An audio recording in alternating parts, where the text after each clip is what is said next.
അപ്പം ഇന്നത്തെ യാത്ര എന്ന് പറയുന്നത് കൊട്ടിയൂർ മഹാദേവ ക്ഷേത്രത്തിലേക്കാണ്. അപ്പം പുതിയ വീഡിയോയിലേക്ക് എല്ലാവർക്കും സ്വാഗതം. അപ്പോൾ നമ്മൾ ഇന്ന് പോകാൻ പോകുന്നത് കൊട്ടിയൂരിലെ വിശേഷങ്ങളുമായിട്ടാണ്. അപ്പോൾ നമുക്ക് വീഡിയോയിലേക്ക് നേരെ പോകാം. അപ്പോൾ നമ്മൾ വീട്ടിൽ നിന്ന് ഏകദേശം രാവിലെ ഒരു 9 മണിയോടുകൂടിയാണ് വിട്ടിട്ടുണ്ടായിരുന്നു. വീട്ടിൽ നിന്ന് ഏകദേശം 100 കിലോമീറ്ററിൻ്റെ അടുത്ത് നമുക്ക് ദൂരം ഉണ്ടായിന്. അപ്പം നല്ല തിരക്ക് തന്നെ ഉണ്ട്. അമ്പലത്തിലെത്തിയാലും വരുന്ന വഴിക്ക് ഫുള്ള് ബ്ലോക്കാണ് ഉണ്ടായിന്. അപ്പം ഫുള്ള് ഇവിടെ ഉത്സവം തുടങ്ങിക്കഴിഞ്ഞാൽ ഒരു മാസത്തെ ഉത്സവമാണ് ഇവിടെ. അപ്പം നല്ല തിരക്കാണ്. ഇപ്പം രാവിലെ തന്നെ എല്ലാവരും വരാൻ ശ്രമിക്കുക. നമ്മൾ ഏകദേശം എത്തുമ്പോൾ 12 മണിയായിന്. അപ്പോൾ ഇവിടെ എന്ന് പറയുന്നത് അക്കരെ കൊട്ടിയൂരും ഇക്കരെ കൊട്ടിയൂരും എന്നിങ്ങനെ 2 ക്ഷേത്രങ്ങളാണ് കൊട്ടിയൂർ അമ്പലത്തിൽ സ്ഥിതി ചെയ്യുന്നത്. അതെല്ലാവർക്കും അറിയുന്ന കാര്യമായിരിക്കും. അപ്പോൾ അറിയാത്തവർക്ക് വേണ്ടിയിട്ട് എനിക്കറിയുന്ന കുറച്ച് കാര്യങ്ങൾ ഞാൻ പറയുന്നുണ്ട്. അപ്പം എല്ലാവരും വീഡിയോ ഫുള്ളായിട്ട് കാണുക. വടക്കേ മലബാറിൽ തന്നെ പ്രസിദ്ധമായ മഹാക്ഷേത്രങ്ങളിലൊന്നാണ് കൊട്ടിയൂർ ക്ഷേത്രം. അപ്പോൾ കണ്ണൂർ ജില്ലയിൽ ഇരിട്ടിക്കടുത്താണ് കൊട്ടിയൂർ ക്ഷേത്രം സ്ഥിതി ചെയ്യുന്നത്. ദക്ഷിണകാശി എന്നും ഈ അമ്പലത്തിന് പേര് വിളിക്കാറുണ്ട്. അപ്പം കൊട്ടിയൂർ ക്ഷേത്രത്തിൽ ഉത്സവം നടക്കുന്നത് ഇടവത്തിലെ ചോതി മുതൽ മിഥുനത്തിലെ ചിത്തിര വരെയാണ്. അതായത് മെയ് മാസം, ജൂൺ മാസം, അങ്ങനെ ഈ മാസങ്ങളിലാണ് ഇവിടെ സാധാരണയായിട്ട് ഉത്സവം നടക്കാറ്. 28 ദിവസം നീണ്ടു നിൽക്കുന്ന വലിയൊരു ഉത്സവം തന്നെയാണ് കൊട്ടിയൂരത്തെ ഉത്സവം എന്ന് പറയുന്നത്. അതായത് അക്കരെ കൊട്ടിയൂരിലെ ശിവലിംഗം സ്വയംഭൂവാണെന്നാണ് ഇവിടുത്തെ വിശ്വാസം. അതേപോലെ തന്നെ പാല്, നെയ്യ്, ഇളനീര് എന്നിവ കൊണ്ടാണ് ഇവിടുത്തെ അഭിഷേകം നടത്താറ്.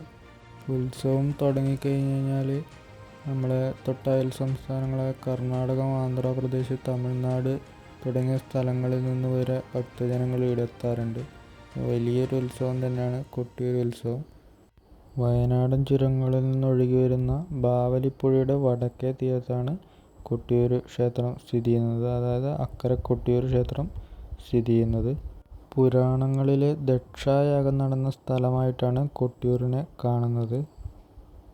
അപ്പം നമ്മൾ വന്നിട്ടുള്ള തന്നെ ജൂൺ 12-ാം തീയതിയാണ്. ഇന്ന് തന്നെ നല്ല തിരക്ക് അനുഭവപ്പെടുന്നുണ്ട്. അപ്പം നമ്മൾ തന്നെ 3 മണിക്കൂർ ക്യൂ നിന്നതിന് ശേഷമാണ് നമ്മൾ ഉള്ളിലെത്താൻ പറ്റിയത്. അപ്പം നല്ല തിരക്ക് അനുഭവപ്പെടുന്നുണ്ട്. അതുപോലെ തന്നെ നമ്മൾ കൊട്ടിയൂർ വന്നു കഴിഞ്ഞാൽ ഒരു കൗതുകമായ കാഴ്ച എന്ന് പറയുന്നത് ഈ ഓടപ്പൂക്കളാണ്. ഈ ഓടപ്പൂക്കൾ ഉണ്ടാക്കുന്നത് എന്തിനെന്ന് വെച്ച് കഴിഞ്ഞാൽ പലർക്കും ഒരു സംശയം ഉണ്ടാകും, ഇത് അതിൻ്റെ ഐതിഹ്യം എന്താണെന്നുള്ള കാര്യത്തിൽ. അപ്പോൾ ഓടപ്പൂവിൻ്റെ ഐതിഹ്യം എന്ന് പറയുന്നത് പലർക്കും അതറിയില്ല. ഞാനിങ്ങനെ അന്വേഷിച്ചപ്പോൾ അറിയാൻ കഴിഞ്ഞത് ഭൃഗുമുനി എന്ന് പറയുന്ന ഒരു മുനിയുണ്ട്. ആ മുനിയുടെ വെള്ളത്താടിയാണ് ഓടപ്പൂവായിട്ട് കാണുന്നതെന്നാണ് ഐതിഹ്യങ്ങൾ പറയുന്നത്. അപ്പം നമ്മൾ കുറേ നേരം ക്യൂ നിന്ന ശേഷം ഇപ്പം ഏകദേശം അതിൻ്റെ ഉള്ളിലേക്ക് എത്താനായിട്ടുണ്ട്.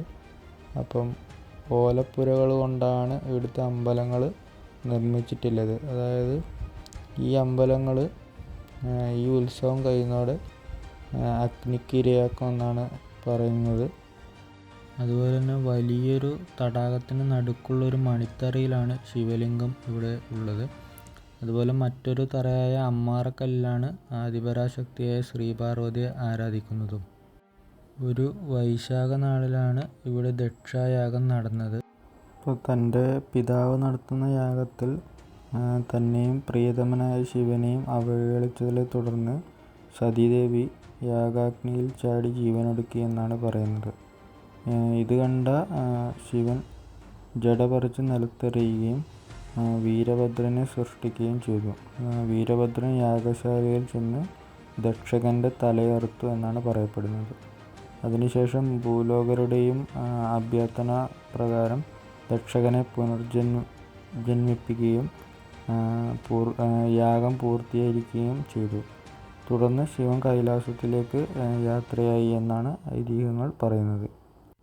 പിന്നീട് ഈ യാഗഭൂമി കൊടും വനമായി തീരുകയും കുറിച്യരുടെ ആവാസ സ്ഥലമായി മാറുകയും ചെയ്തു. അങ്ങനെ ഇരിക്കെ ഒരു കുറിച്യ യുവാവ് അമ്പിന് മൂർച്ച കൂട്ടാൻ വേണ്ടി കല്ലെടുത്തുരച്ചപ്പോൾ കല്ലിൽ നിന്ന് രക്തം വരികയും ഇതറിഞ്ഞു വന്ന പടിഞ്ഞാറ്റൻ നമ്പൂതിരി കൂവനയിലിൽ കലശമാടുകയും ചെയ്തു. അതുപോലെ ഇവിടെ നടക്കുന്ന ഉത്സവങ്ങൾ, അതായത് വൈശാഖ ഉത്സവത്തിൻ്റെ ആരംഭിച്ച ക്ഷേത്രത്തിൽ ഇന്ന് നടന്നു വരുന്ന ചിട്ടകൾ ഉണ്ടാക്കിയത് ശങ്കരാചാര്യർ ആണെന്നും കരുതപ്പെടുന്നു. അപ്പോൾ ഇതൊക്കെയാണ് നമ്മൾ കൊട്ടിയൂർ ക്ഷേത്രത്തിനെ കുറിച്ചുള്ള വിവരങ്ങൾ. അപ്പോൾ എനിക്കറിയുന്ന കുറേ കാര്യങ്ങൾ ഞാൻ നിങ്ങളുമായിട്ട് പങ്കുവച്ചതാണ്. അപ്പം ഇതൊന്നുമല്ല ഐതിഹ്യങ്ങൾ ഇതിലും കൂടുതലുണ്ട്. അപ്പം കൂടുതൽ ഡീറ്റെയിൽസ് ആയിട്ടുള്ള വീഡിയോ നമുക്ക് വേണമെങ്കിൽ ചെയ്യാം. നിങ്ങളുടെ അഭിപ്രായങ്ങളൊന്ന് കമൻ്റായിട്ട് രേഖപ്പെടുത്തുക. അതുപോലെ ഈ പറ്റുന്നവരെല്ലാം തന്നെ ഈ ഉത്സവത്തിന് പങ്കെടുക്കുക. അപ്പം ഇതൊരു പ്രത്യേക ഒരു എക്സ്പീരിയൻസ് തന്നെ ആയിരിക്കും. അപ്പം ഞാനിവിടെ എല്ലാ കൊല്ലവും അധികം എൻ്റെ ഒരു 3-4 കൊല്ലം അടുപ്പിച്ചായി ഞാനിവിടെ പോകുന്നു. അപ്പം നല്ലൊരു അനുഭൂതി തന്നെയാണ് ഈ അമ്പലത്തിൽ പോയി കഴിഞ്ഞാൽ നമുക്ക് ലഭിക്കുന്നത്. അപ്പം ഇത്രയൊക്കെയാണ് ഈ വീഡിയോയിൽ ഉദ്ദേശിക്കുന്നത്. അപ്പോൾ വീഡിയോ ഇഷ്ടമായാൽ നിങ്ങൾ വീഡിയോ ലൈക്ക് ചെയ്യുക, എല്ലാവർക്കും ഒന്ന് ഷെയർ ചെയ്ത് കൊടുക്കുക. അപ്പോൾ നിങ്ങളുടെ അഭിപ്രായങ്ങൾ കമൻ്റായിട്ട് രേഖപ്പെടുത്തുക. അപ്പോൾ പുതിയ വീഡിയോ ആയിട്ട് നമ്മൾ വരുന്നതായിരിക്കും. അപ്പോൾ അടുത്ത വീഡിയോയിൽ കാണാം.